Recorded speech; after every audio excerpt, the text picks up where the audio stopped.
Namaskar.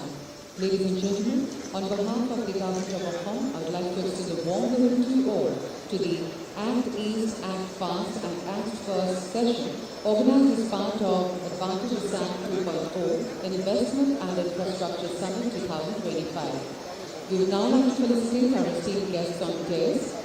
First, I would request the Honorable Chief Minister of Assam, Dr. Himanta Biswa Sarma, to kindly felicitate our esteemed Chief Guest, Dr. S. Jaishankar, Honorable External Affairs Minister, Government of India.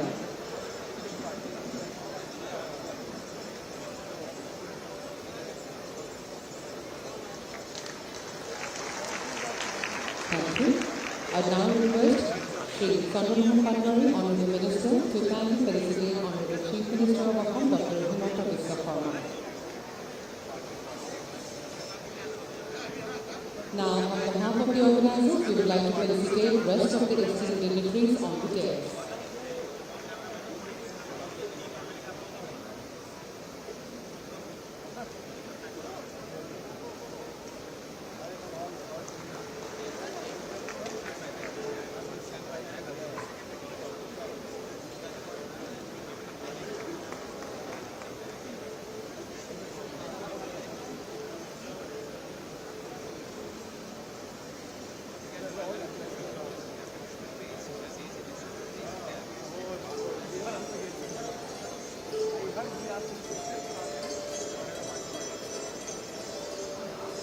Thank you so much. I would now hand over the session to Dr. Harshdeep Pai, Vice President, Observer Research Foundation, the moderator of the session, to kindly commence the proceedings, please.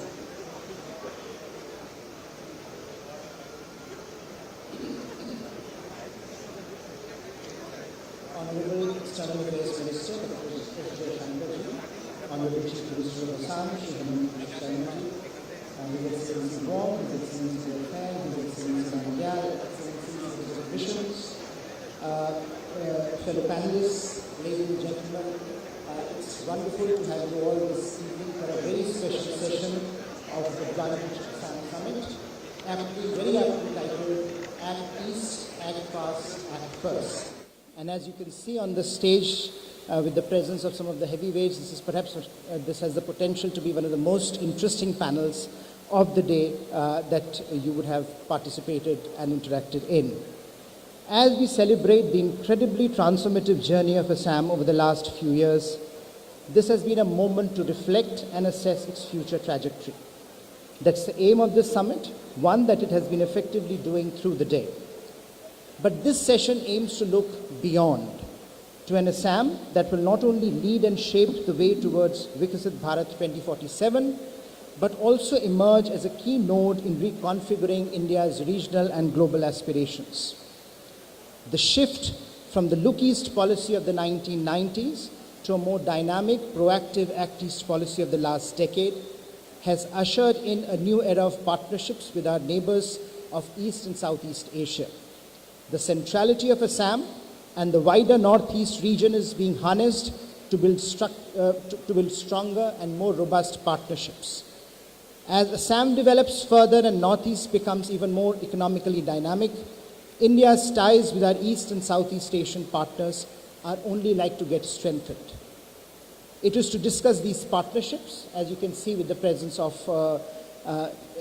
several heads of state, heads of missions on the dais, the centrality of Assam and the Northeast India's Act East, as well as the challenges that still confront us on the trade, economic and strategic realms. It is to that we will focus during this, that we will come to during the panel discussion in this session. But let me first invite the Honorable Chief Minister of Assam, Dr. Himanta Biswa Sarma, under whose dynamic leadership Assam has been making giant leaps, to deliver his opening remarks and to set the context for the conversation to follow.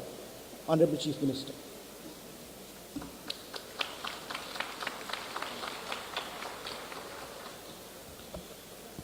Honorable Union Minister for External Affairs, Dr. S. Jaishankar, Sri Pavitra Margherita, Honorable Minister of State, External Affairs, His Excellencies, Ambassadors and High Commissioners on the dais, of the dais, ladies and gentlemen. Today we are celebrating Assam's success and also celebrating Assam's future. But Assam future is also linked with the India's future because we want to be one of the leading states in our republic. We do not want to be a dependent state. We want to be a contributory state for the development, in the development journey of our country. We want to grow so that we can positively contribute towards the growth of our country. So far, in last 75 years, we remain dependent because of several reasons. But now, since 2014, things has changed. Now we can dream big, and we will dream big. Today's Advantage Assam 2.0 symbolize our determination. Today morning, we have been blessed by the presence of Honorable Prime Minister.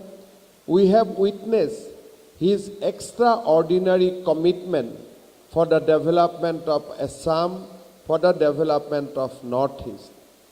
When, as a Prime Minister of India, he start encouraging investors of our country to invest in our state, it reflects how much he is committed for the development of this region.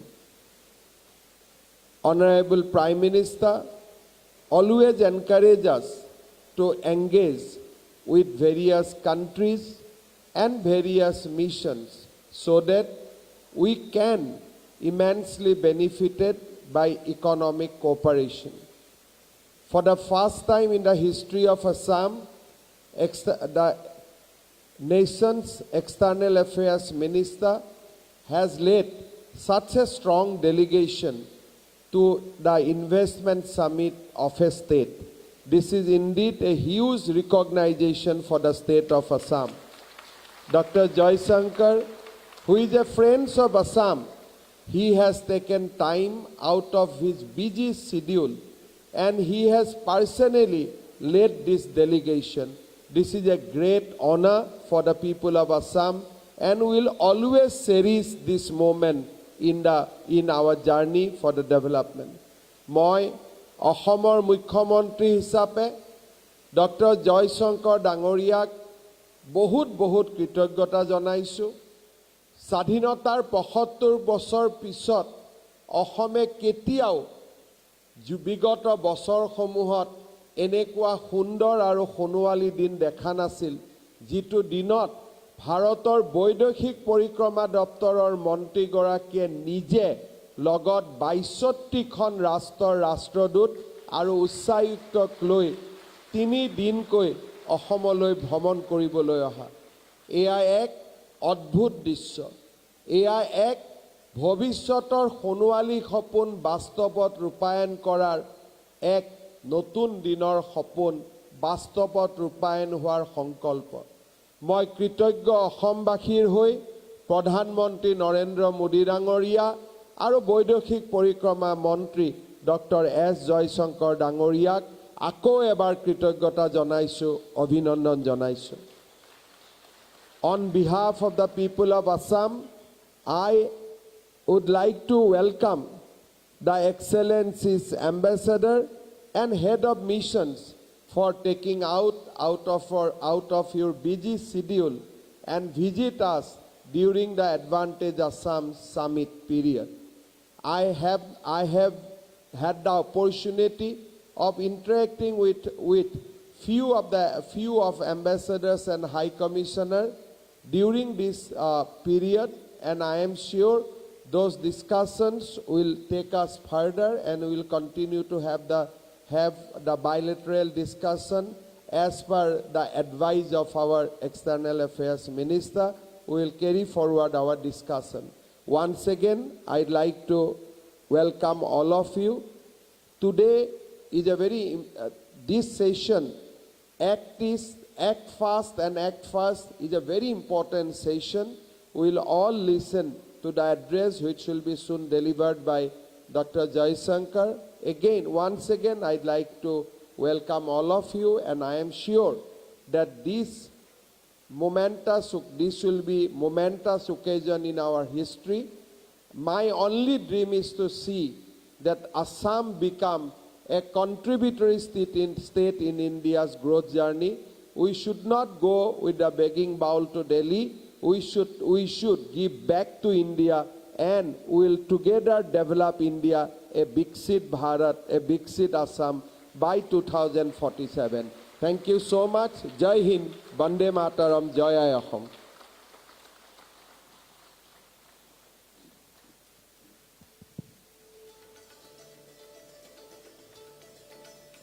Thank you, Chief. Thank you very much, Honorable Chief Minister, for your opening remarks, which have set the context for this conversation to follow. Which has set the context for the conversation to follow. I hope you can hear me. No, I think I'm trying to. I hope you can. Okay, now. Thank you so much, Honorable Chief Minister, for your remarks. I have now excellent group with me to discuss the topic before I invite Dr. Jaishankar for his keynote address. I have with me four heads of missions, Mr. Harshvardhan Agarwal from ASEAN India Business Council and FICCI, and Professor Sachin Chaturvedi from RIS, Director General, who will be talking and who will be discussing some of the opportunities that exist in India's partnerships with its neighbors, as well as what else can be done to enhance this engagement, both with regard to Assam and the Northeast, but also broadly as India's Act East policy concludes and moves into its second decade of operationalization. Let me invite Dr. Simon Wong, High Commissioner of the Republic of Singapore, for his initial remarks. And given that Singapore and Assam have had long-standing relationship, and there are some ongoing projects as well as new opportunities in new areas like skilling, semiconductors, and export promotion that Excellency would like to talk about. Excellency, over to you. Thank you, Chair. First of all, I would like to thank, on behalf of our diplomatic colleagues, to Dr. Jaishankar and also Minister Prabita for being the head of the family of foreign relationship and inviting all of us to the great state of Assam. Can I ask my diplomatic colleague to raise their hands?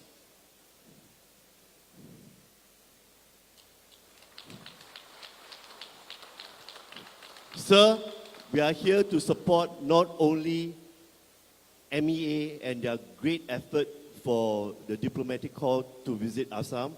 We are also here to lend support to our hyper-energetic Chief Minister, Himanta Biswa Sharma. On the part of Singapore, why did we choose to look east, look fast and act fast? The reason is very simple. While we are one of the largest investors in India, since 1991, we have been the top investor of India since year 2000. Cumulatively, Singapore has invested 165 billion US dollars in India.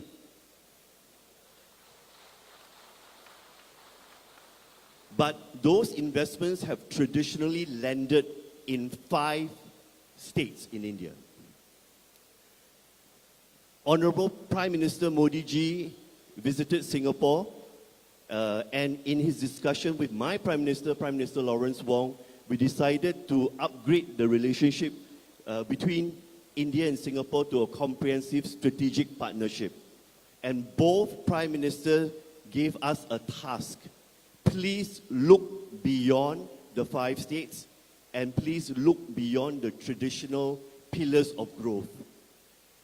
And the Honorable Minister Dr. Shankar and his Singapore counterpart, Dr. William Balakrishnan, are tasked with looking at these new areas, the 5 pillars, and perhaps 3 to 5 new states. To put in perspective, following the discussions that we have had between the two ministers, formation of India-Singapore Ministerial Roundtable was set up. 6 ministers from Singapore and 4 ministers from the Indian side are tasked to look at new areas of growth. And I am honored and very, very happy to announce to our Assamese colleagues here that we have identified Assam as one new key area of growth. Sir, Honorable Chief Minister, we have known you since 2022. It is not long in length of relationship, but we feel very, very at home with you. And I don't speak for myself as a diplomat. I speak on behalf of my Singapore businesses. We've worked directly with you. The thing that they want me to say to you is that they really find single window 100% effective in Assam because you have always taken time to speak to them, you have always listened to their challenges, and you have always helped them to succeed in Assam, big or small companies. So I have 16-member business delegation with me in these 2 days of discussions that they have had during Advantage Assam. Many of them have found their partners, and many of them have found new investment projects to do in Assam. And they all have one thing to say to me. It is very difficult to catch up with Honorable Chief Minister because you're running at bullet time. It feels that we are running at bullet card speed. I have to catch up with you. And sometimes it's very embarrassing. Your new ideas, we have not thought about, and I say, damn, why didn't I think about it? So I just want to use this opportunity to tell the audience, both diplomatic audience who are still considering Assam, and our Assamese businesses here, and many of our foreign businesses who are also here in the audience, to quote Honorable Prime Minister Modi ji, A is for Assam, so it's the first choice. Thank you. Thank you, Excellency, for rooting and cheering Assam, and for making sure that others also do that. Let me bring in His Excellency Delphin, Ambassador of European Union to India, and I know he has to leave early, so I would want to give him the floor to talk about European Union's strategic interest and engagement in the Northeast region and Assam. Thank you very much. It's okay? Yes. No, first of all, really warm congratulations and big thanks to Chief Minister of Assam for this fantastic evening and this wonderful show of support from the diplomatic community, from the business community. And I'm glad that the EU family has joined forces with many of my colleagues from European member states who are here today. What I can say is that the geography, the economic geography and the political geography of Europe and India align very much. We have done our pivot to the east a long time ago. When you look at all the equities that the EU has in terms of trade, foreign direct investment,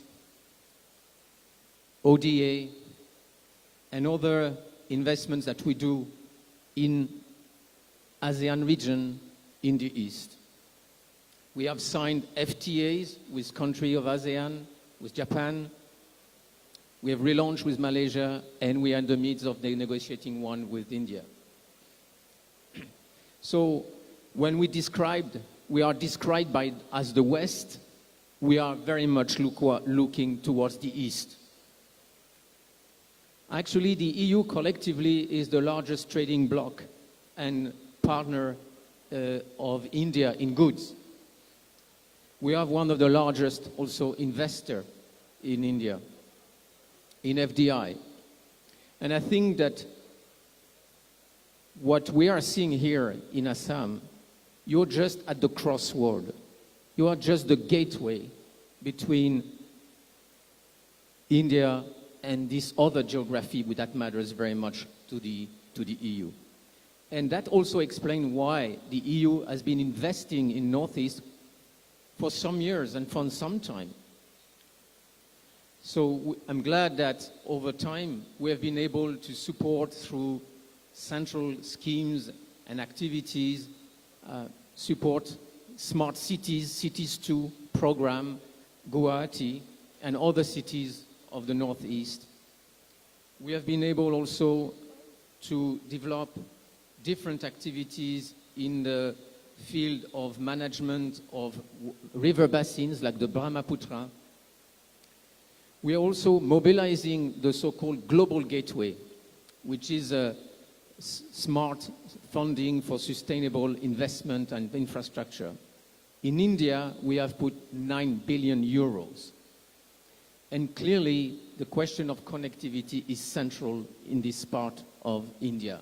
And this is certainly one area where we want to continue to invest. I think there are many examples of synergies that we can develop. Had the opportunity to discuss with the Chief Minister. We also see the importance of mobilizing private investment in high-value sectors in the Northeast. You have the chance of being endowed with two great advantages: people and natural resources. And this is where we can tap into these two advantages, and I think that we would like to really help mobilize private investment in favor of these high-value chains and products that you want to develop. And the second element is indeed, what can we do to foster connectivity in Assam and the Northeast? So we've been with you as a reliable partners, and we will remain so. And it's not only looking east, the EU is walking east, is traveling east, and while Ambassador Wong has been the finest diplomat in his comment, I will be the not so fine diplomat, because I will have to leave this stage for a very good reason. The European Commission, led by President von der Leyen, is coming in 2 days to Delhi for a first visit of the EU Commission as a whole. And I have to travel tonight back to Delhi to ensure the finalization of everything so that I can receive them. So my apologies if I have to leave the stage to catch a plane, but I wanted really to be there because we discussed, Chief Minister, I made a promise to come. I'm maybe now in a conflict of loyalty between you and my boss in Brussels, but I will definitely underline this aspect of we are traveling east, and northeast is an important element, and I'm sure it will feature in our conversation. Thank you very much, Excellency. And now let me invite Ambassador of Bhutan to India, His Excellency Major General Betsop Namgyal, for his comments on Bhutan-India relationship and the benefits from Act East policy that he foresees, given Bhutan has been one of India's closest partners in the region and beyond. Over to you, sir. Thank you. Good evening and namaskar. For us in Bhutan, India is our closest friend and neighbor, and our most generous development partner, with whom we have a very special and close relationship that is based on genuine friendship and trust. And Assam is a very important immediate neighboring state for Bhutan, with age-old friendly relations between our two peoples. So it is a great honor and pleasure for me to be here for Advantage Assam 2.0, and take part in this session. As a contiguous landlocked neighbor to the northeast states of India, Bhutan was encouraged when we heard of the Look East policy and the proposal of building the India-Myanmar-Thailand trilateral highway. With the Asian highway proposal yet to materialize fully, we saw an early possibility of land connectivity for Bhutan through India to Southeast Asia. At the same time, besides land connectivity to Bangladesh, the government of India and the government of Assam allowed us to use the inland waterway through Dhubri. And very recently, the inauguration of the inland waterways terminal at Jogikopa has given Bhutan access for maritime commerce with Assam and Bangladesh. Thank you, Government of India. Thank you, Government of Assam. In another area of connectivity, Bhutan was able to establish air link with Assam and Singapore via the international airport in Guwahati. Meanwhile, the impetus given to the Look East policy by Prime Minister Modi ji by designating it as the Act East policy has resulted in more focus and attention in its implementation. Infrastructure development in Assam and the northeast states has accelerated. Bhutan and Bangladesh have established consulate general offices in Guwahati. Besides Druk Air, Thai Air Asia has flights to Guwahati. I'm very happy that my colleagues, the Ambassador of Japan and the European Union and the High Commissioner of Singapore are participating in this session. As the first industrialized country in Asia and the only Asian member of the G7, Japan's engagement in Assam and the Northeast states provides important encouragement for the successful implementation of the Act East policy. With the highest per capita income in the world, its renowned work culture, and as the dynamic member of ASEAN, Singapore's engagement in the Act East policy will contribute to its success. At the same time, support and encouragement from Europe will provide a favorable westerly wind behind the sails of the Act East policy ship. Political commitment and good connectivity are the main keys for successfully implementing the Act East policy. I believe political commitment will be forthcoming from the member countries involved as the implementation progresses and the mutual benefits become more self-evident. While challenges are still there in accelerating land connectivity, expansion of air connectivity and greater utilization of inland waterways and the sea route must be carried out. Full advantage should also be taken to use the digital route. As for Bhutan and Assam, we have heard in the previous session that the Gelifu Mindfulness City, GMC, provides opportunity for mutual collaboration. We are deeply grateful to Prime Minister Modi ji for assuring full support to His Majesty King Jigme's visionary project. We are also deeply grateful to External Affairs Minister Dr. Jaishankar for his support and encouragement. I believe that the GMC project and the Act East policy will have many complementary benefits for Bhutan and India. In conclusion, I would like to say that the topic of the session, Act East, Act Fast, Act First, reflects how serious India is about successfully implementing the Act East policy without any further delay. And the time is right to act fast. In Prime Minister Modi ji, we have a visionary and dynamic leader at the center to provide strong inspiration and support for this policy. In Assam, the main hub in India's northeast for the Act East policy, we have a very dynamic Chief Minister who will work very effectively on the ground to ensure the successful implementation of the Act East policy. We can look forward to a bright future. Thank you very much.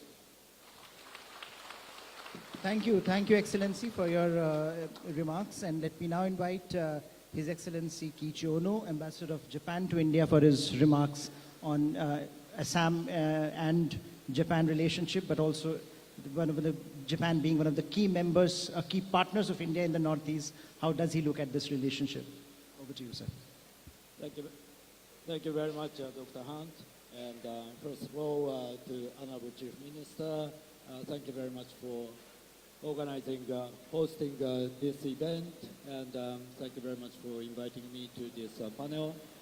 And I'm very pleased and honored to be here with my distinguished colleagues, and particularly with Honorable Minister Jaishankar. I'm very happy to be here. This is my second visit to Guwahati within just 3 weeks. And this is my second meeting with the Honorable Chief Minister in 3 weeks' time. This shows how much Japan put importance on cooperation with Assam and this Northeast region.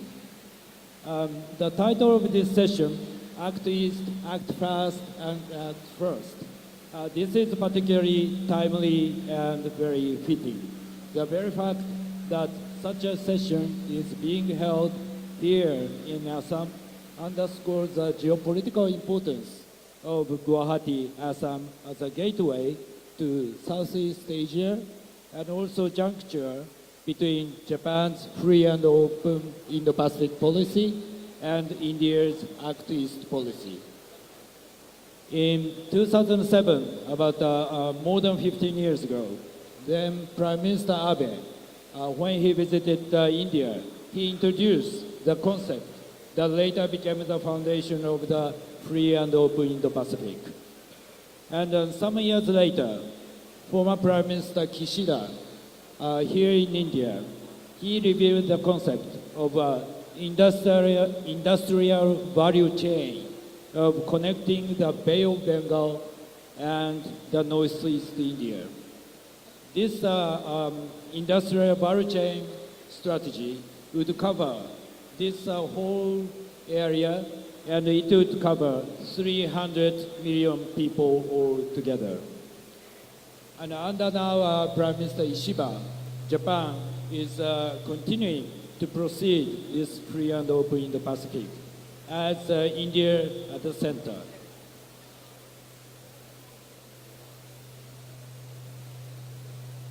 It's okay. To develop the Northeast region and realize the industrial value chain,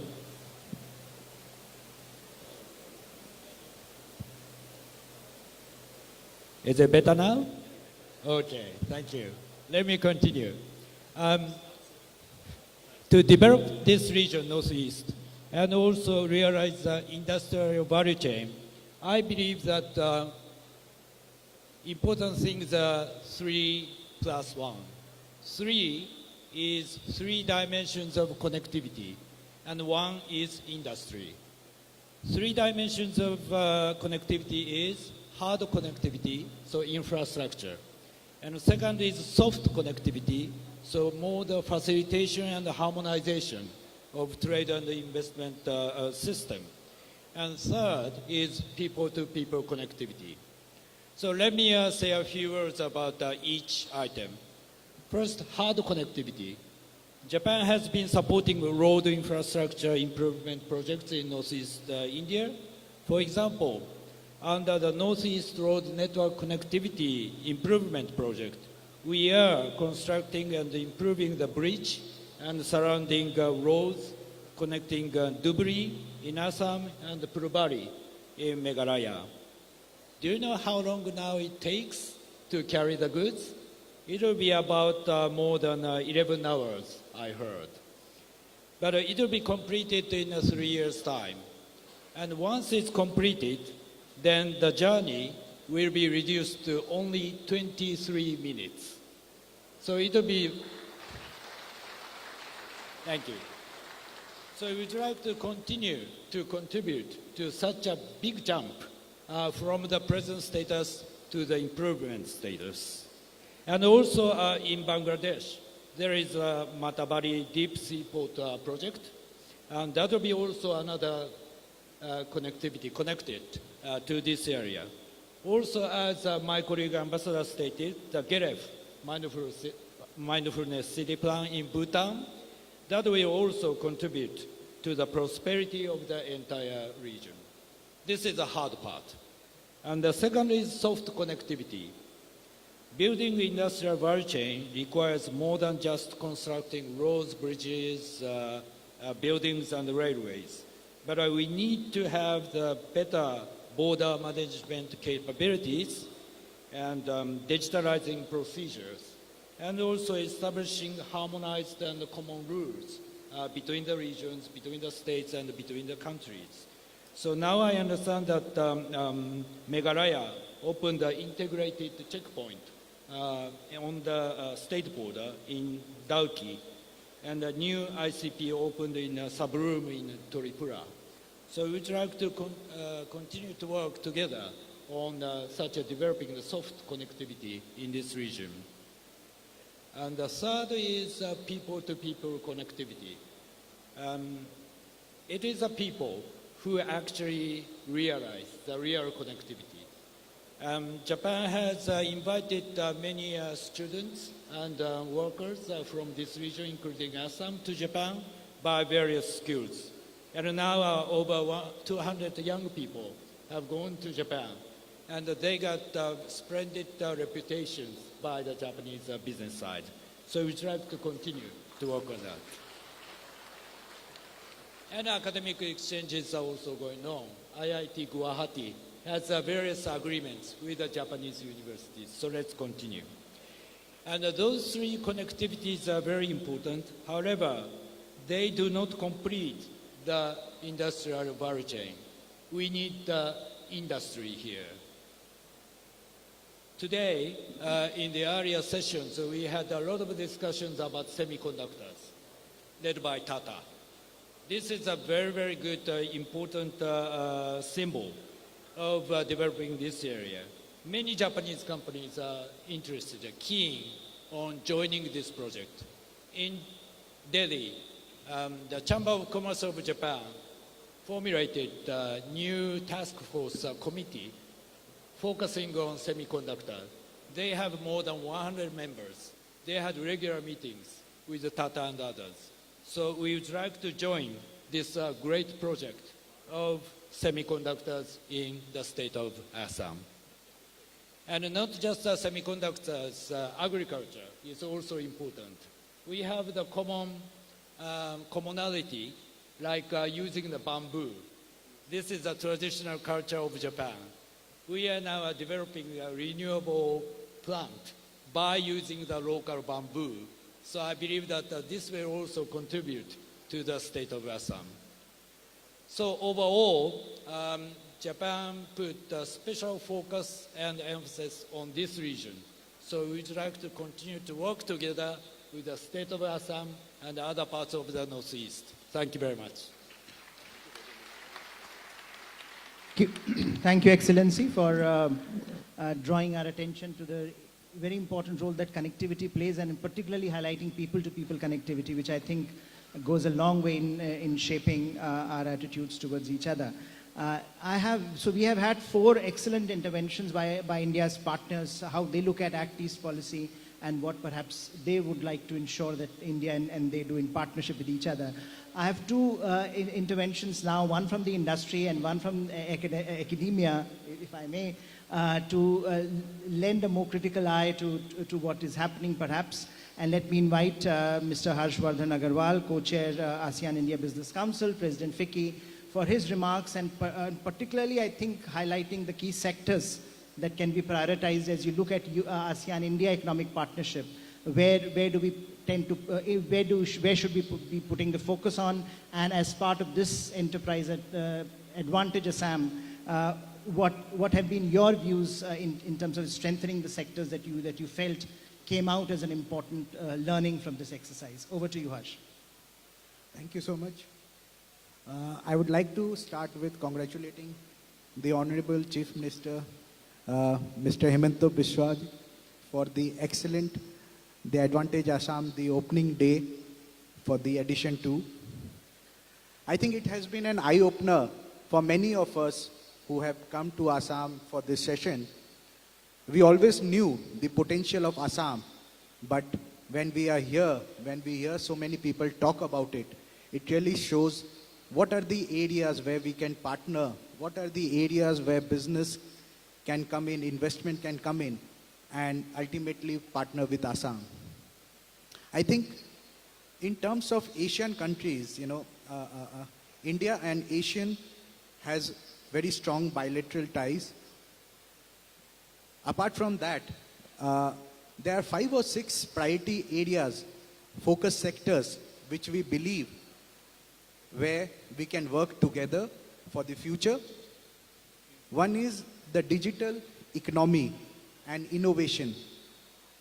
I think that's a very important area where the thriving tech sector of India, how do we partner with the Asian countries and how together we help the businesses and the consumers in the Asian neighboring countries as well.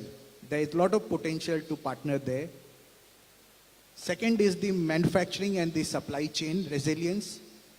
I think again, specifically in the area of electronics, in the area of semiconductors, there are so many things that we can do together, especially in today's geopolitical scenario. How do we partner and support each other so that as a region, businesses thrive? The third area which I see very, very important is the green energy and sustainability, where India, in the area of renewable energy, has leadership and how we can work together with the Asian countries over there. Another area is the infrastructure and connectivity. I think the new India, Thailand and the Myanmar trilateral highway will be a game changer in terms of connectivity. Yes, that's the beginning, but yes, what more we can do in the area of port, air connectivity, etc., which will also help improve the trade. Apart from that, the healthcare and pharma is another sector where we can work together. India has shown its mettle to the world in the area of low-cost pharmaceutical medicines, generic medicines, as well as vaccines. So how can we partner with the Asian neighboring countries over there? Medical tourism, value medical tourism, again, has a huge potential for the neighboring countries. So these are the areas, various areas where India and the Asian countries needs to work together. In regard to the Advantage Assam, I think the India's Act East policy, Northeast is a very, very important part of that policy. And from that perspective, today's gathering or event like this helps in people-to-people connect, where businesses, government officials, everybody come together, they interact, and ultimately that is how the investment will come, and that is how I think, it's a great beginning to a great momentum. If we can continue with this momentum and how Assam can position itself as one of the, because of its strategic location, for investment from the Asian neighbors. Thank you. Thank you, Harsh. Let me now invite Professor Sachin Chaturvedi for his remarks. This will be the final intervention from the panel. And I would specifically ask him if he can talk about the trade aspect of the relationship and perhaps what more can be done in that regard. Sachin. Thank you. Thanks, Harsh. Honorable Chief Minister, respected External Affairs Minister, dignitaries on the dais, off the dais. It's a great pleasure, Honorable Chief Minister, to be here with you. This idea of Act East, Fast and First is something which is very much reflective of the actions that you have initiated here. And these actions are speaking in terms of lot of efforts of your own system here, your colleagues, and also yourself. I must congratulate you for being one of the first states here to establish the Act East department. So Assam is the first state to have established this department, which is taking over the larger task forward. The 10 years of Act East policy now is getting fruitfully accomplished by India with leadership from Assam. So this is absolutely fascinating. It is also important to note how your own visits to Singapore, to South Korea, and to Japan have yielded the results that the nation is looking forward to. Also, Honorable Chief Minister, with your efforts, Tata has entered in, and we have the semiconductor production plant already. Mission here, Ajay Chaudhary, and we discussed about possibility of investing in quantum in Assam. So this is also very fascinating. Also very important, Chief Minister, is the idea of expansion of the first airport under the Act East policy in Guwahati itself. So this is also first act in terms of how we are taking the Act East policy forward. Your idea of building narrative around the kingdom and the cultural civilization is also an important effort, the strong basis for economic development for an inclusive society. So that is also, in my view, the Act East and Act Fast example in terms of how we go forward. The idea of Assam and Bhutan's partnership with the mindful city, the Galiblu that is being established by Bhutan, is something which is extremely important. Now let me come on the idea of Act First. And this is where I want to establish this point that I'm on the board of the Reserve Bank from the eastern sector. I compare growth of all the eastern states, and I find how fast Assam has left West Bengal behind. Congratulations, Honorable Chief Minister. This is such an impressive growth you have established in Assam. The great percentage share, if I tell you, the growth of GSDP in Assam in 22-23 and 23-24 is something like 13.3%, while in West Bengal it is 7.7%. The expansion in employment in Assam has gone up by 9.8%, while the growth in West Bengal is only 2.4%. I'm also impressed with the gross value added. So, Honorable Chief Minister, some of us in economics believe that mere growth is not important. Important is how much value added is happening. And there again, I'm quite thrilled to see the numbers for 23-24. The share of agriculture, industry and services in West Bengal stands at 9.9, 30.2 and 44.1%. While in case of Assam, it stands at 11.7% against 9.9 of agriculture in Assam. I'm also very impressed to see in industry, Assam has taken lead over West Bengal. In West Bengal, value addition is at 30%, and in Assam, it is at 42.6%. More efforts are required by Assam in services sector, since most of the banking services, NBFC, they are based in Kolkata. So you find that the services sector growth in West Bengal is at 44%, and in Assam, it is at 39%. So some efforts for services sector, particularly banking and finance, is leaded in Assam, and I think that would take that task forward. In terms of external trade, again, I am very happy to mention that, Honorable Chief Minister, the exports of Assam stand at $472 million, and you would be surprised to know that there are 138 countries to whom Assam has exported. 138 countries. And out of these 138 countries, there are 21 countries to which 76% of Assam's trade is going.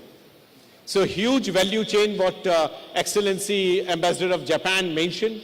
The prospects for value chain addition are possible. Already External Affairs Ministry has announced BIMSTEC Summit's participation, which is happening in April. RIS was tasked by the Honorable Prime Minister to undertake a study on value chain among the BIMSTEC countries, and we find that there is huge scope for Assam to lead value chain with neighboring countries, and we very keenly look forward to that. I stop here. Thank you. Thank you, Professor Chaturvedi, for making some of those points which I think were very important to be made here at this summit, and particularly in the context of the conversation that we were having with our external partners earlier. But I think we have come to a point now where it is a privilege and an honor to invite Dr. S. J. Shankar for his keynote address of the evening.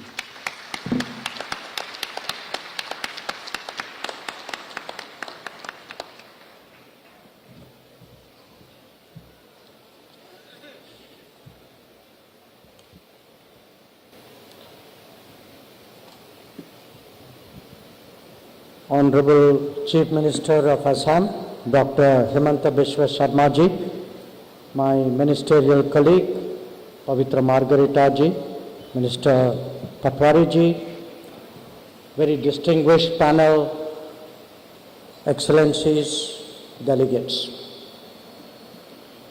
It is a great blessing to be at the sacred land of Ma Kamakhya and to join you all today at Advantage Assam 2.0. The theme of this session is, as you heard, Act East, Act Fast, and Act First. Let me begin by congratulating the Chief Minister on an extremely well-organized event, excellent hospitality, and without exaggeration, a fantastic cultural performance yesterday. I would also like to acknowledge the presence of the heads of missions, foreign missions, 62 of them, as also a minister and his delegation from the Royal Government of Bhutan. Their participation is certainly reflective of the international interest in Assam and in our Act East policy. In this context, I would also like to recognize the efforts of our Secretary East, Jaideep Mazumdar, and the MEA team. Jaideep happens to be from Assam. But, of course, finally, for this turnout, for the presence of so many of our ambassadors from Delhi, I think the credit rightly goes to the Chief Minister, to the state, the pull factor, and to the ambassadors for the interest that they have shown, and I hope they keep coming to Assam. So let me now turn to the theme of this session. It is conventional, orthodox, to talk of our Act East policy in purely foreign policy terms. This, to me, is not just a partial understanding, but actually a misplaced one. If we are indeed to act on this initiative, we must first begin by doing so within the country. Act East does not start beyond our borders. It begins with a change of mindset in Delhi. And indeed, that is where the difference has been in the last decade. Assam and all the northeastern states have seen the Modi government act fast and act first when it came to their development. Its evidence is in the nature of resources committed, the targeting of goals through specific initiatives, the quality of delivery, and indeed the very change in outlook. You all know how much interest Prime Minister Narendra Modi ji has personally taken in the development of the Northeast, and how many times he has come to Assam. When ministers of the Modi government are continuously encouraged to visit the Northeast, when an occasion like the G20 sees meetings in every one of these states, I would suggest to you that something has changed profoundly. Other sessions have discussed this transformation underway in the Northeast and in Assam. My job is to highlight its foreign policy implications.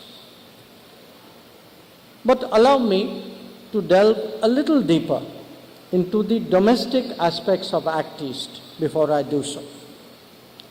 If one looks at the history of India, a broad generalization can be made that our most glorious periods were when the East was most prosperous. Unfortunately, this also made it a particular target for plundering and pillaging, which accompanied the arrival of Western powers to India. Not just that, as they gained increasing control, the very direction of India's external engagement changed. Resources shifted increasingly to the western coast, which faced Europe. So did connectivity.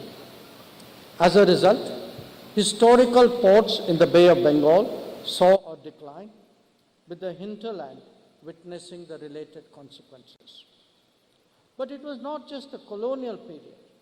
The partition also inflicted particular damage on the prospects of Assam and the Northeast.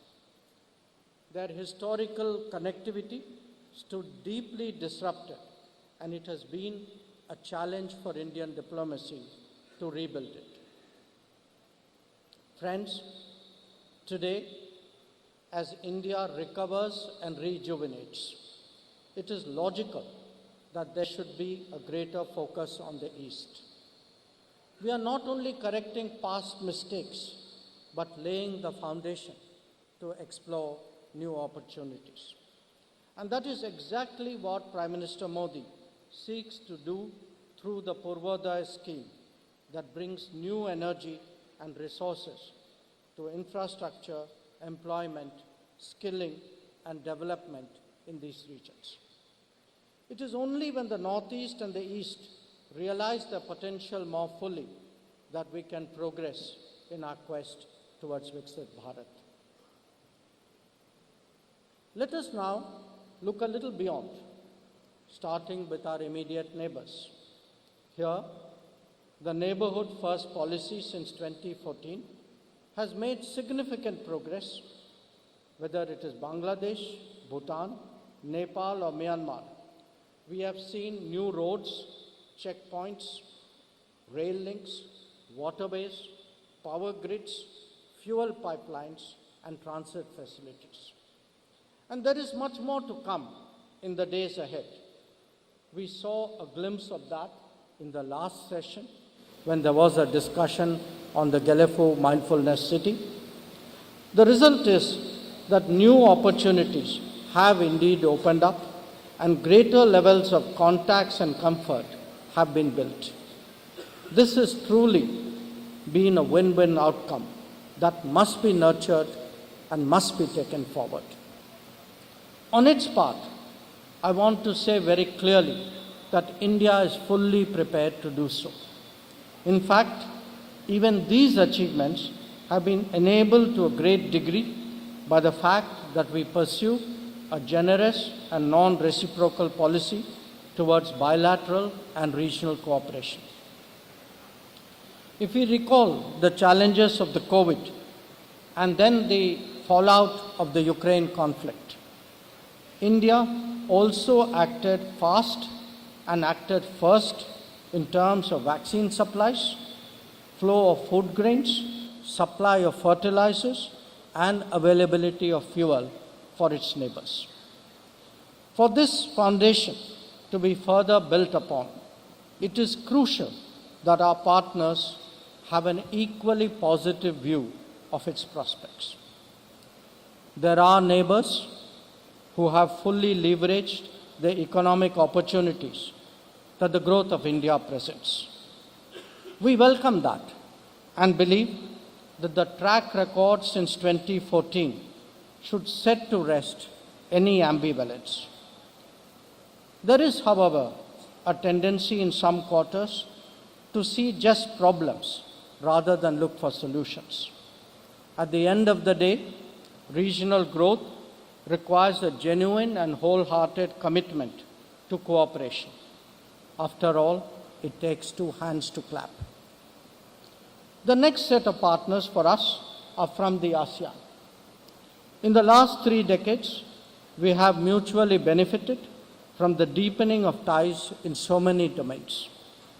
Whether you take trade, investment, tourism, or even security, there has been steady progress with all members.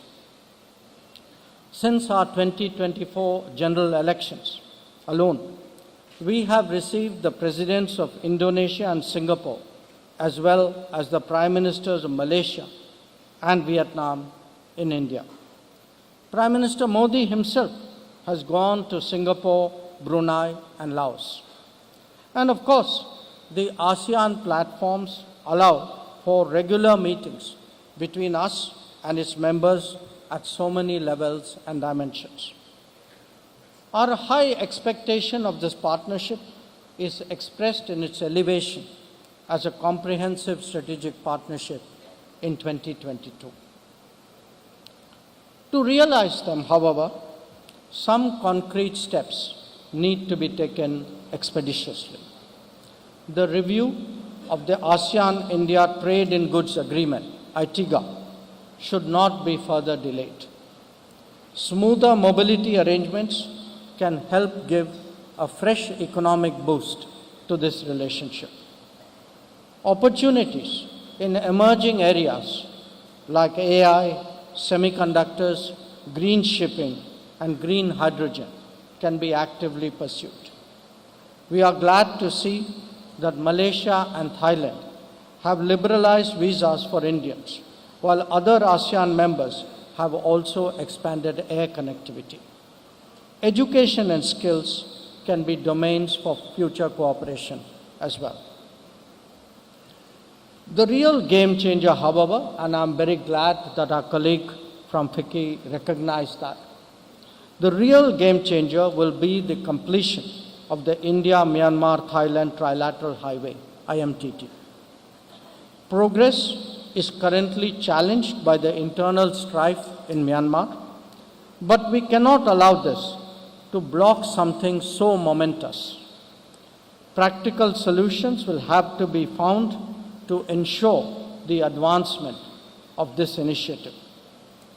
The bottom line is that a Southeast Asia that has a population, I think, of almost 700 million, half of India, and a GDP of about 4.25 trillion, which is a little larger than our own, is a partner of enormous consequence.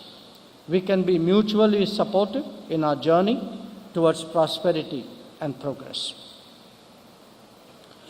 It is natural that any talk of acting east should focus on the Bay of Bengal. There has been heightened attention given to the BIMSTEC grouping in this context. In a way, BIMSTEC is where Act East meets Neighborhood First. We finalized its charter in 2022 and are currently preparing for the next summit very soon. Our plan is to expand its activities, create more centers of excellence, strengthen youth networking, address health challenges, and increase capacity building. I should also add that membership of the Mekong-Ganga Cooperation, MGC, and partnering with the Indonesia-Malaysia-Thailand Growth Triangle add additional texture to our engagement. The consolidation of India's ties with this region also encouraged us to be more ambitious in our ties with the Indo-Pacific. Both Japan and South Korea have emerged as significant economic players in a range of areas in India.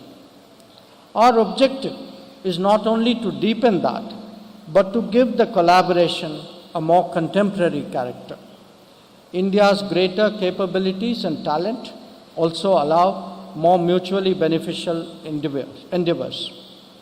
Where Japan is concerned, I also specifically recognize the contribution to our Act East Forum, whereby development projects in the Northeast have been accorded priority by Japan.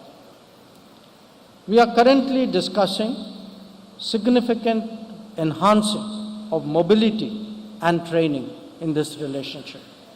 I'm confident that Assam and other northeastern states will be beneficiaries. Friends, India's engagement eastwards today extends all the way to Australia, New Zealand, and the Pacific. Australia merits particular mention because we are seeing benefits flow of the ECTA, the Economic Cooperation and Trade Agreement, as also a sharp increase in our political and security comfort levels. Mobility has been a notable feature of this relationship. Like with Japan, its Quad membership has been a supporting factor in our ties. Tomorrow, we have an unprecedented visit to India of the European Union Commission. We are glad today that the EU ambassador and ambassadors from EU are here with us. We will be discussing the Indo-Pacific with the EU Commission when they come. Remember, the Indo-Pacific came about because it is India's Act East policy that connected the Indian Ocean region with the Pacific. So, how could the world look at Assam? And indeed, the Northeast as a region. It will certainly note the steady improvement in infrastructure, connectivity, and skills level, which Dr. Chaturvedi also spoke about over the last decade. This makes it easier to do business, more attractive as well, and definitely much more mutually advantageous. These characteristics are strengthened by location.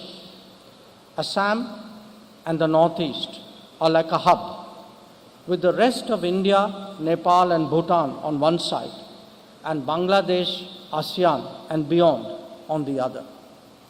Every step forward here will further strengthen that case. So friends, I ask you all to reflect on this.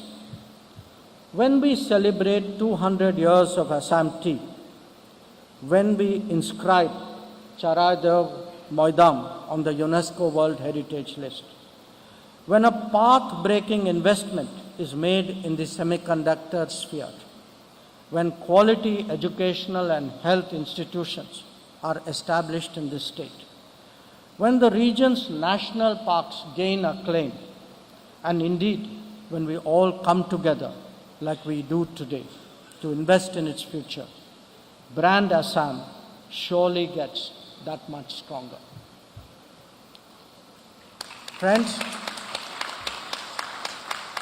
a globalizing India attaches great priority to closer linkages and with the societies and nations to its east.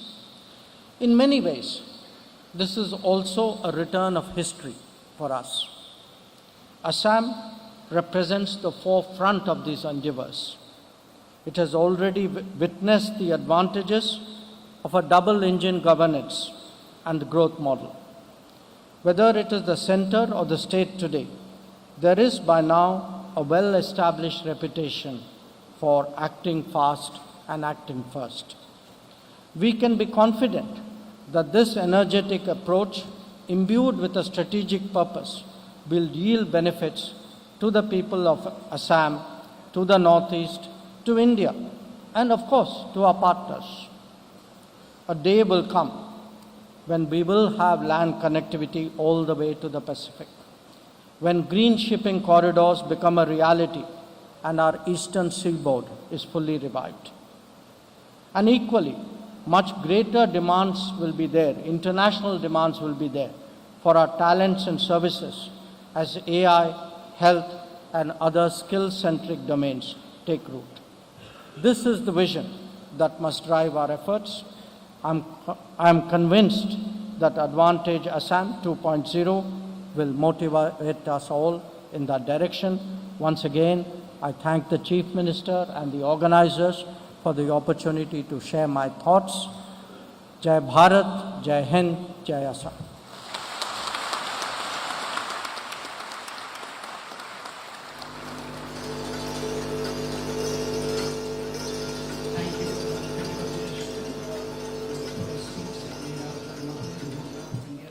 Policy, but also the centrality of Assam in the northeast in that endeavor.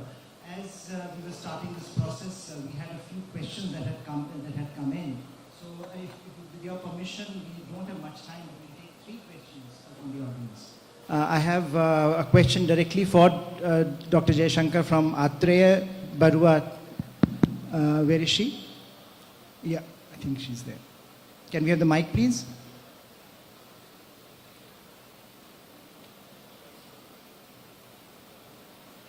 A brief introduction and a quick question. Yeah. Good evening. My name is Atreya Barua Tekedat. I'm an entrepreneur in the technology sector based here in Guwahati. My question is to Dr. Jaishankar, sir. Sir, how does the government plan to balance the local developmental needs and the broader geopolitical interests in Northeast India? Thank you.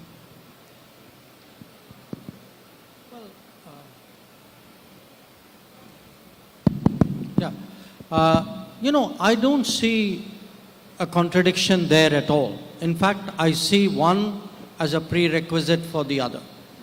Because just reflect on the note on which I ended, that if you have an Assam with a stronger infrastructure, with better connectivity, with a stronger human resources development, with better health, education, I think the ability of the local region, in this case Assam, to serve its own interests, to serve the interests of India, to become a bridge, to become a contributor, as the Chief Minister said, a contributor to India, but also a contributor of India to the world. So, look, India will develop when all the states of India will develop. And all states of India will develop only when there is regional, local development everywhere. And historically, it is a fact that, till a decade ago, this region did not get the attention and the resources that was its due. That has been the big change. So I'm very sure that, in the coming years, as we do further versions of Advantage Assam, there will be a better and better story here to tell. Thank you, sir. I have Dr. Samudragupta Kashyap, and his question is for Excellency Wong. This side. Good evening. Heartiest congratulations to our most dynamic Chief Minister for making something like this to happen today. And our heartfelt gratitude to Dr. Jaishankar for bringing such a large gathering, never before gathering to Guwahati. My question to Dr. Wong is, Singapore is a key pillar to India's Act East policy and vision of the Indo-Pacific. Congratulations, sir, for identifying Assam as a new area of growth and for identifying Assam with the letter A. We have already earlier said that Singapore sees great opportunities in the multimodal logistics parks at Jogighopa. Can you kindly, sir, tell us which key areas in Assam have you drawn particular attention of yours? Thank you, sir, for your question. Me and my delegation came one day earlier because we have heard so much about the new developments in Assam. in particular, my brother, Ambassador Namgay here, has spoken to me about the Galafu Gochi Gopal Connect. So me and my colleagues spent an afternoon looking at the new projects that's underway in Lower Assam. Although our plans is to really work on Guwahati and the new downtown. We are more urban planners in a sense. But after looking at the project per se on your inland water transport new terminal, which is 100 meters in length, your new MMLP, which is the logistic park, connected via NH17 to NH27, plus new train lines coming in, and the new connect to Dhubri Port down in northern Brahmaputra. For someone who, a company in Singapore who is in touch with logistics and how you gather force, it is a tremendous connect between, in a small way I would say, Singapore, Assam and Galafu. So this is a brand new idea. I heard from my colleague who is seated down here, Honorable Minister Yotin and Ambassador Jonathan To, 2 hours ago, your exposition about the Galafu project. We are very, very interested, sir. I think it's baby steps, but I think there is, from a business point of view, there is a lot to be gained harnessing the SEZ, proposed SEZ in Assam and the proposed SAR in Galafu. So I'm very, very hopeful. Thank you very much for your question. Thank you. And the final question from Raki Kalita Moral for His Excellency Ono. Raki?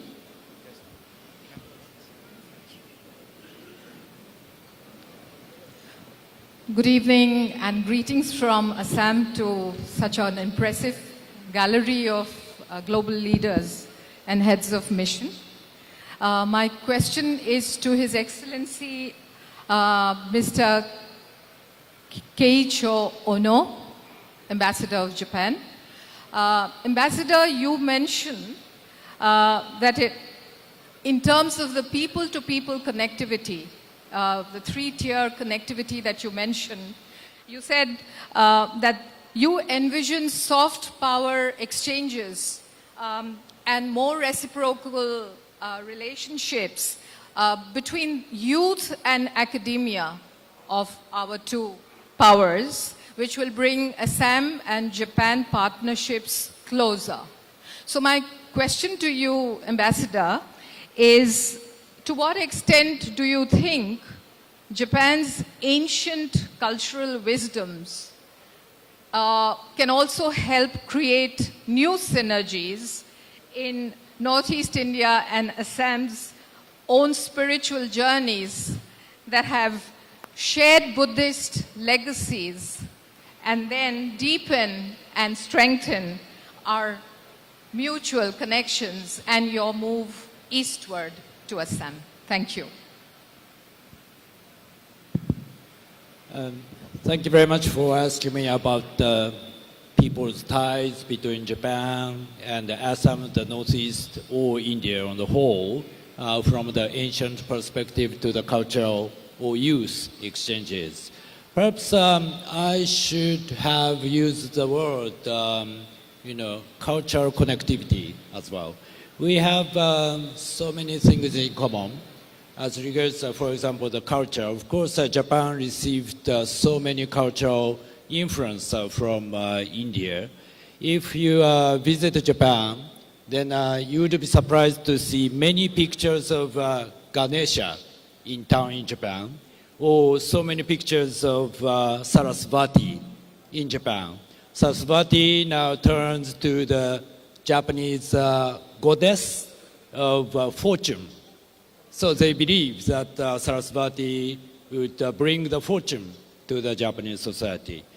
But not that just like such ancient or the real cultural ties. I believe that we have commonalities like this.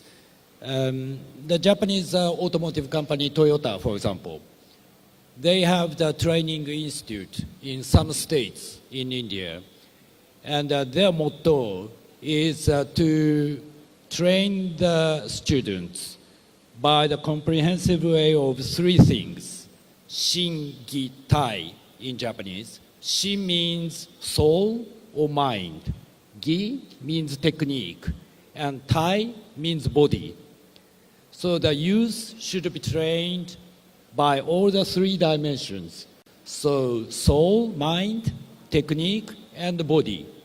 That's what the Japanese company believes, and also more generally the Japanese people believe. And I believe that that is common in India as well. So not just ancient culture, Buddhism, Hinduism, but we have so many commonalities. So we are aiming at, of course, prosperity or development, but not just the economic development or prosperity. It should be together with a kind of sound minds and people's matured prosperity. The important thing is now, getting back to your question, then how to improve or how to have such cultural people-to-people connectivities. I believe that we need more and more people exchanges between Japan and this region, including Assam, of course.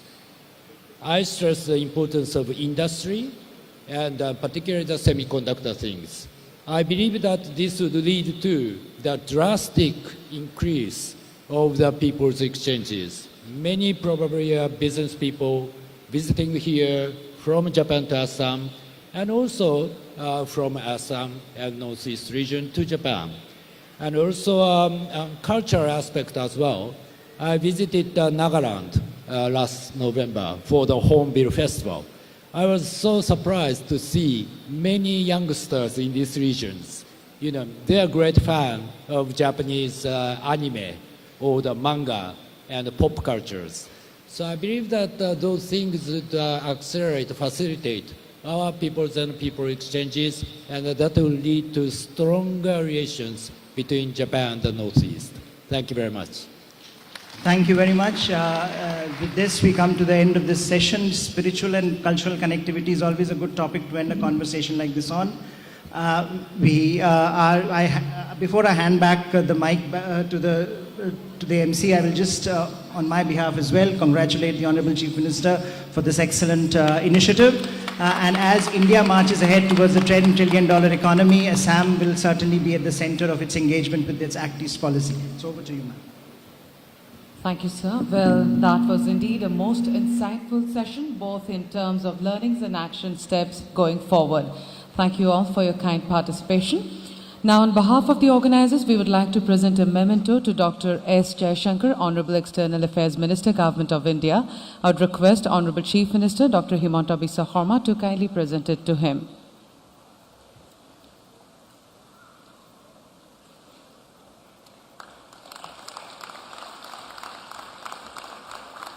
Thank you so much. I now request all present to kindly rise for the national anthem.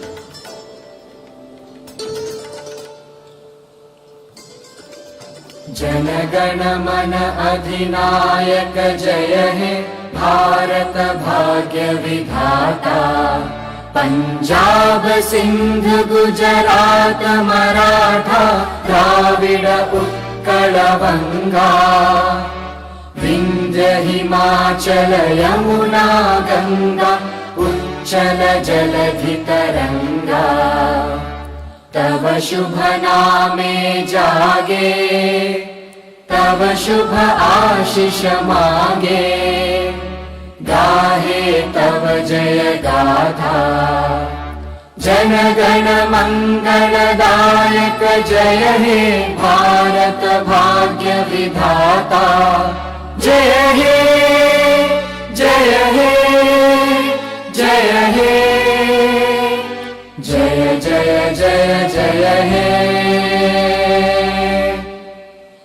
Thank you.